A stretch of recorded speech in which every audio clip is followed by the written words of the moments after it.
Well, good afternoon. We're back for another Let's Coach session. I had to get my bearings there for a second.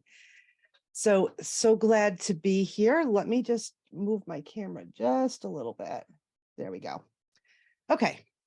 So this is the Friday afternoon, 3 p.m. Eastern Time, Let's Coach session. And my name is Norma, and I am a life coach and certified nutrition coach. And my Friday Let's Coach session is one of my most favorite things to do. So if you are watching live, then we can coach in a couple of different ways. So you can certainly raise your virtual hand, clicking the little button on the bottom of your Zoom screen that says raise hand. And I'll keep my eye out for that. And then I can bring you up and we can have a live conversation. Now, the other way, and it seems to be the most popular way, is we can coach in the Q&A section or in the Q&A box. And how you do that is very similar. You go over to your Zoom screen and click the Q&A button at the bottom. A box will come up. You type in your question or your comment or whatever it is you want to be coached on. And then I'll respond to you, and then you can respond back in the Q&A box. So I actually have somebody teed up to do this today with a really great subject. So we'll do that one first, and then anything else that comes up, I would be happy to address. And then if you happen to be watching this on replay, first of all, thank you. Want to be sure that you get your questions answered and anything that you might need a little coaching on taken care of. So you can reply if you're watching on replay on YouTube. You can reply in the comment section, or if you'd prefer, you can go to, and this applies to everybody, go back to the Life Coach University website, go to coaches, find my picture, and then just click the button and you can send me a message directly and I'll respond through email personally. So that is how we're going to roll with this. So let me grab my water, get a little drink before we jump in. Now, what I like to do at the start of my sessions is open up with a little bit of something to think about.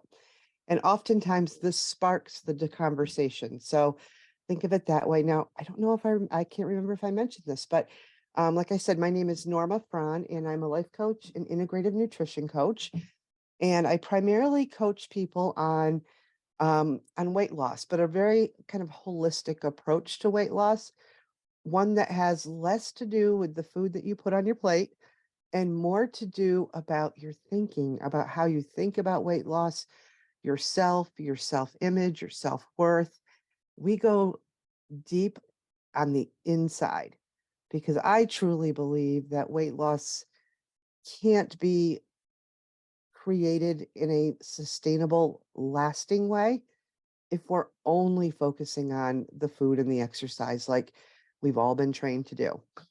So I take a much deeper dive with my clients. And as of late, more specifically, we've really dug into emotional eating. And truth be told, if I look back at all the people I've worked with over the years, almost every one of them, we spent a significant amount of time together getting to know our emotional eating and our emotional eating parts, how it all works. And when we solve for that, we solve for so many things, and weight loss becomes easier. So that's a little bit about what I wanted to talk about today is getting to know your emotional eating. Now, this is really, really important because like I said, this is kind of the root of it all. So I first want to start by just giving you my take on emotional eating. I personally think we are all emotional eaters, every human that's walking the planet, because we are human and humans are emotional beings. We have that luxury to be an emotional being and to feel and sense and the whole thing. But food is also a very important part of that emotional experience. So why do we have these emotional eating behaviors? Well, first of all, they're almost always a learned behavior, and they're born out of our past experiences. And you can kind of think about your emotional eating behaviors as little parts of you. They're there to protect you and keep you safe. Because remember, they were born out of some past experience, like comfort, for example. That's a learned experience. You learned at some point very early in life that food provides some level of comfort. And as you've grown up and aged, you've probably carried that belief and it's evolved with you as you've grown. So from, child to adult, we have all of these learned experiences and then they grow with us. So if you think about it all the way back to an infant, food and touch, those are the two things that an infant needs to feel safe and secure when they're fed and when they're being touched by, in the loving ways by the parents, being cuddled and snuggled and fed. And when they have those things, they feel safe and secure. So we learned very early in life to make that connection between food and safety and security and comfort. And as we got older, we just carried that connection with us and then started to build off it, making new connections. Like when you fall down and skin your knee and maybe you got a cookie, because our parents hated to see us cry and hated to see us upset. So they wanted to make us feel better.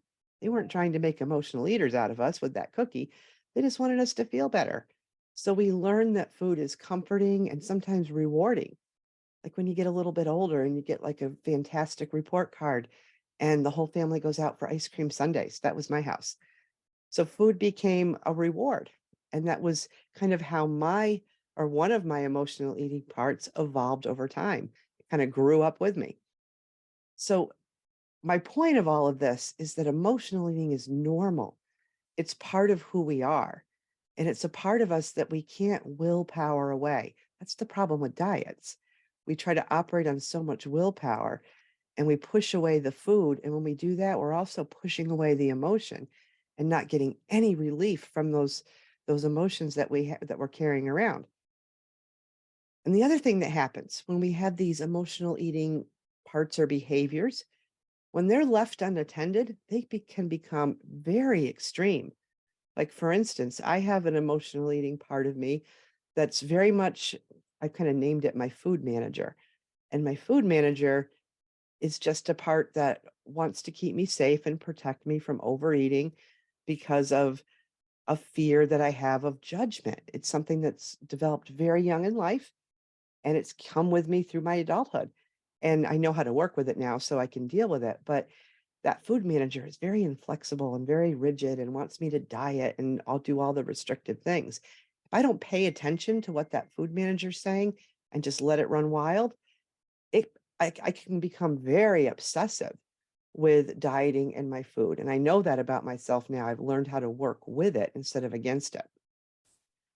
So what do you do then? So how do you work with and learn how to partner up with these behaviors so that they work for you instead of against you? Well, it all starts with awareness. We have to notice, first of all, the different emotional eating parts of us that are currently there. And then we have to acknowledge them when they do show up and ask them what it is that they really need. What is it that they're trying to tell you? Because it has to go deeper than the food. The food's just the thing that we think we need to deal with that particular emotion. But really, there's something a little bit deeper and sometimes much deeper underneath all of that that really needs our attention. So we have to try to give that emotional eating part of us what it needs. And we have to make sure it's the right thing that we're giving it. So let me give you an example. If you're feeling lonely, let's say, and lonely is an emotion that typically drives you to food, deciding to go take a walk by yourself might be great, but it's not what you need. If you're lonely, you want connection. So while that walk is probably a better choice, it's not the choice that's going to comfort that emotion of lonely, and you're still going to want the food. So if it's connection that you need, finding ways to get that connection is a much better alternative than taking a walk by yourself, if that makes sense. I hope you're following. So Similarly, if you need comfort, you can ask yourself, how can I give that part of me that wants comfort from food something else and something that will satisfy that need for comfort just as much? So that's what I mean by working with your emotional eating parts. And it really is a process of noticing, acknowledging, and experimenting with all the other ways to satisfy that emotional connection to food without the food. Let me just turn off these little bells and noises that are going on here. Okay, let me just check. Alrighty, so I have somebody teed up to do a Q&A coaching with me. So here's how it's going to work. Um, the participant's going to share with me in the Q&A box what they like some coaching on. I'll respond, probably ask a bunch of questions, give them a second to respond, and I'll share those responses and we'll just go through the process that way. So you can kind of get a sense. This is going to be a good example, I think, because like I said, I have this individual teed up and I know what we're going to talk about. So this will be a great one that really ties back to everything I just discussed. All right. So let me make sure I've got my person ready. All right, here we go. So the thing that they would like coaching on today, and what she says is, I feel guilty every time I eat something that's not healthy. I want to be able to enjoy eating, but it's so hard. Okay, so let's take a look at this through the lens of past experience. Where or when do you think this started? Like, can you think of like all the way back to childhood and maybe pinpoint an experience where someone said something or that may have created this connection to this is healthy and this isn't, and healthy food is good and junk food is bad? Give her a second here to type. Yeah, okay, here we go. She says, yes, she said it was at an early age. Um, she wasn't allowed to eat quote unquote junk foods. And when they were around like birthdays, birthday cake, and Halloween candy, they were doled out one piece at a time. Okay, that's really interesting. Okay, so what behaviors can you think of that developed as a result of that particular circumstance, that where there was some adult that was really, I don't know if it's the right word, but controlling your junk food, and I'm using quotes, eating like cakes and candies and that kind of thing? What behaviors can you think of that developed as a result of that? Give her a second to type here. Okay, rebelling. The more they said no, the more I wanted it. Secret eating and hiding food. Yeah, I could see how that would happen. I can see how that would happen. Now, did you feel guilty because you were hiding food or eating in secret, or just because you ate the food? Both. Okay. Oh, still typing. I always felt bad about doing both, but in the moment it felt rebellious, like I'll show you. And then it just felt bad, and then I felt guilty. Okay, so in the moment when you were sneaking away with the food and eating in secret, it felt very rebellious. So that's like that dopamine hit, right? That's like your brain lit up, and I'll show you, and you ate the food. But I'm guessing it was pretty immediate that you started to feel bad and guilty. Yes. Okay. So we know now that this showed up pretty early in life, and I'm guessing that it's been with you ever since and showing up in in different ways as you've aged. Yes. Okay. How does this behavior show up for you today? Can you give me an example of how of something that you might do today that's very similar to this? Typing, typing, typing. Okay, she says, yes, I hear like this little voice that says, don't eat that. kind of in the same tone as my parents. And then I wait till I'm alone and I eat everything bad I can find. Ah, okay. So the rebellious part is still showing up, and you're kind of rebelling against that voice in your head that's reminding you that that's a bad food or that's not a healthy food. How else? How else might this be showing up, or how else is this showing up for you? Just check over here while she's typing. Okay. Okay. She says sometimes I won't go do things like go out with friends or go to an event just because I know I'll feel guilty about eating. Okay. And how does that make you feel? The fact that you're not participating in things out of fear of feeling guilty or having to be presented with foods that would typically make you feel guilty when you eat them. Give her a second here. More guilty for not going. So okay, so now we've got a new layer of guilt added onto this. Not only are you guilty about or feeling guilty about perhaps eating those foods, but you've chosen not to participate, and now you feel guilty for not going. So what else? What else is coming up for you when you think about that situation? Sad because you're missing out and you're frustrated with yourself for not being able to manage it. Okay. So, what happens then when you feel guilty, sad, and frustrated? I eat everything. Yep. Yep. So it's kind of like a throw your hands up kind of thing. And I'm just going to go eat everything. All right. Can you remember what you're thinking while you're eating? Like in that circumstance, when you've just decided, I'm just going to go eat everything. What are you thinking? I feel like we need Jeopardy music while we're typing. Okay. Let's see. Um, okay. So she's saying, I think it's still kind of defiant. Okay, that makes sense if that kind of rebellious part of you would come out. And yeah, I think you said that started all the way back in childhood. So it makes sense that it's there now. Yep. Okay. Yep. Like you said here, that kind of like I'll show you thought comes into your mind.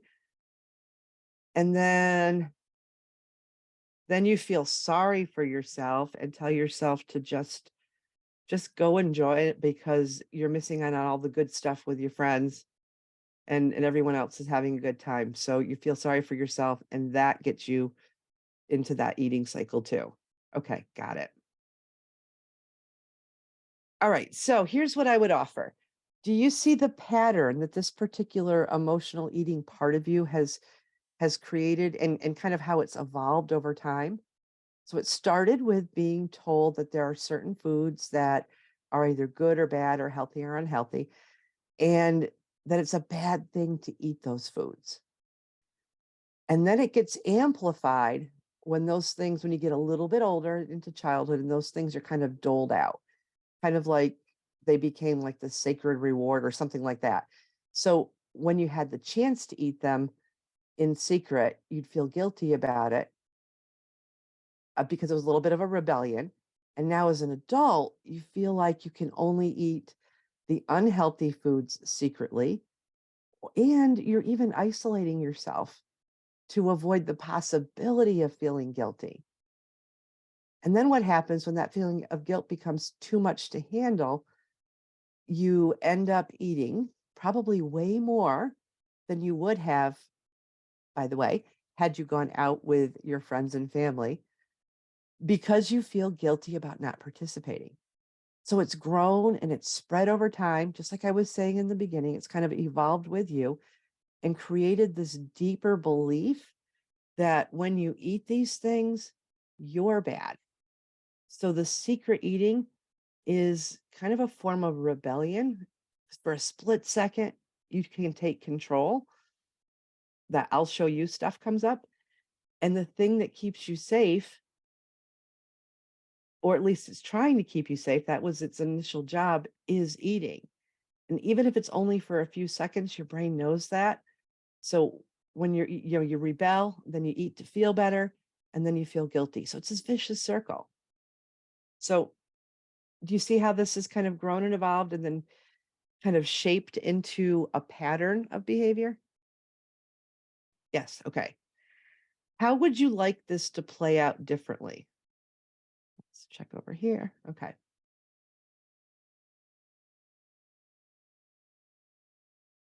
All right. I would want to be able to go out with my friends or family and enjoy whatever food is there and not feel guilty later. Absolutely. Okay. This might feel really, really strange, but here's what I would like for you to try the next time this comes up. First, notice when this guilty part of your emotional eating shows up and it's trying to convince you of all the reasons why you should not participate in this thing or go to this event. Then just take a pause for a second and acknowledge that it's there. Make it light, like, oh, there you are. I knew you'd show up. And then talk to that emotional eating behavior a little bit. You could say something like, I know you think this is the best thing for us to just skip this, but I really want to go. So, how can we work together? And immediately, I think you'll notice the temperature starts to come down just a little bit.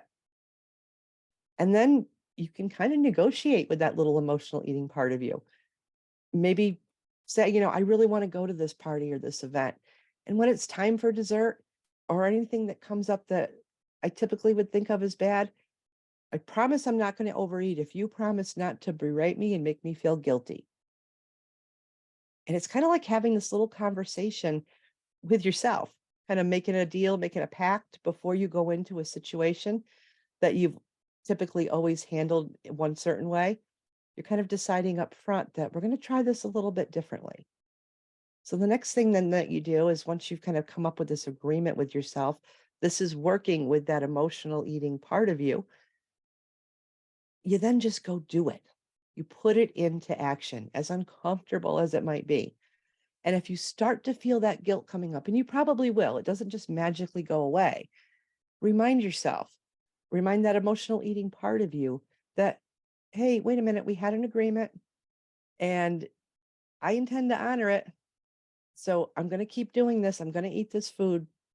Please sit down and be quiet and let me enjoy it. Have this conversation in your head. Nobody will know what's happening.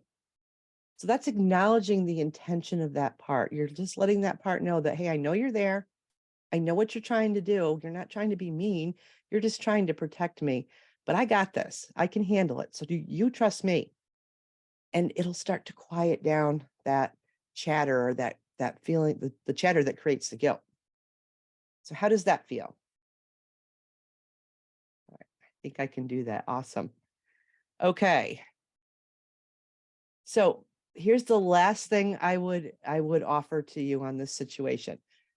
Have reasonable expectations of yourself. Take baby steps and remember that you're unwinding a really deep belief that's been growing and evolving since you were a child. So expecting it to go away quickly and maybe with one or two attempts at a tactic like I just described is actually kind of pushing it away in a sense. So if you keep working at it though and keep noticing it and acknowledging it and figuring out how to work together just like I described, you'll really start to notice the volume and the frequency of that guilty feeling starts to come down. It starts to come down slowly. It won't be so loud and it won't show up as often. And one day you're going to catch yourself doing that very thing, going out with friends or whatever it is, and you're going to just realize, oh my gosh, I just did this without going through any of that. 'Cause you're retraining your brain, you're retraining that emotional eating part of you. So here's the last question I have for you. Is there something coming up for you in the very near future that you can practice this on, some event or something with friends or family? Give her a second here. Yes. It says my in-laws are going to be in town. They want to go out to dinner. More typing for a second here. Yeah, I'm already thinking of the excuse I can make to get out of it. Okay, that's normal. But remember, it's just a learned behavior. It's that behavior that wants to keep you safe, that says, get out of this going to dinner with your in-laws because then you won't have to feel guilty. That's all it is. So just remind yourself of that. What could you do instead? Now think about what we just talked about a minute ago. What could you do differently this time?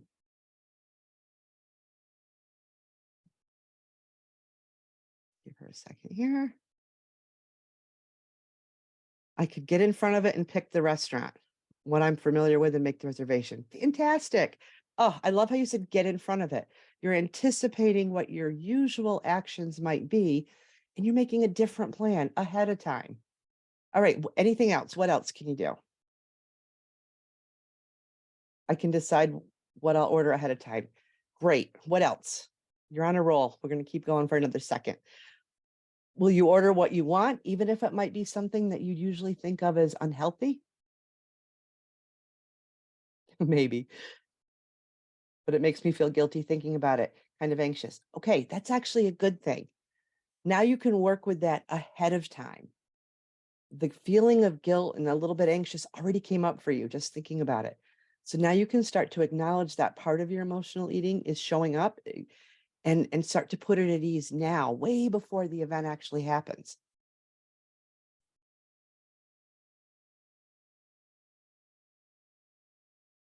Yeah, can I tell it that it'll be okay? It's not a big deal. Yes, exactly. That's it. That's all you need to tell it for now. Try that out for a few days. Yeah, perfect. Okay. Yeah, that's exactly it. That's acknowledging it and reassuring it that it's going to be okay. That's a great start. So you might have to remind yourself, or that part of you, that emotional eating part of you, over and over again. But no matter how loud it gets, do it anyway. Show yourself that it's okay. And guilt is not necessary for you to feel safe. Got it? Yes. Yay. All right. That was fantastic. Okay. So let me just, oops, you know what? I just saw another question popped up. Maybe it's related to this. Ah, thank you. This has been an eye-opening session. I got my arms up, dancing up and down in the moment you said I can get in front of it. Yes, absolutely. That was so fantastic. Yep. Get in front of it. Give yourself the time to work it through before the event happens. Yes. Thank you for catching that. That's a great catch. Now, here's the last thing I'll say for this person being coached, and for anybody else that's kind of has a similar experience that might be following along. In the beginning, when you first start to do this work of noticing your emotional eating behaviors, acknowledging them, and even talking to them, no matter how ridiculous it feels, keep doing it, but do it with compassion. Be compassionate with yourself, because remember, you're still going to feel that feeling. In this case, it was guilt, but remember that it's normal. It's completely normal. And it goes back years, all the way to your childhood, and it's just grown and evolved. But I'm willing to bet the guilt in this person's case, or whatever the feeling is that you're feeling, will get less louder, and the feeling will be less intense if you keep working at this. Keep working with that part instead of working against it. When you're constantly trying to push away guilt or whatever it is, it just gets louder. That's how you make it more extreme. You work with it by saying, hey, I know you're here. I know why you're here. How can we do this together? It takes the temperature immediately down, and you can start to think a little clearer. So give yourself compassion, give yourself the grace to and the time to work through this. And when you keep practicing, you will eventually take complete control of this instead of it being the other way around. All right. I want this participant to promise that she will come back and tell us how this dinner with the in laws went. So I hope to see you then. Hope to see you next Friday, and you can come back and share this all with us. All right. We are at the end of our session. I can't believe how fast that 30 minutes went.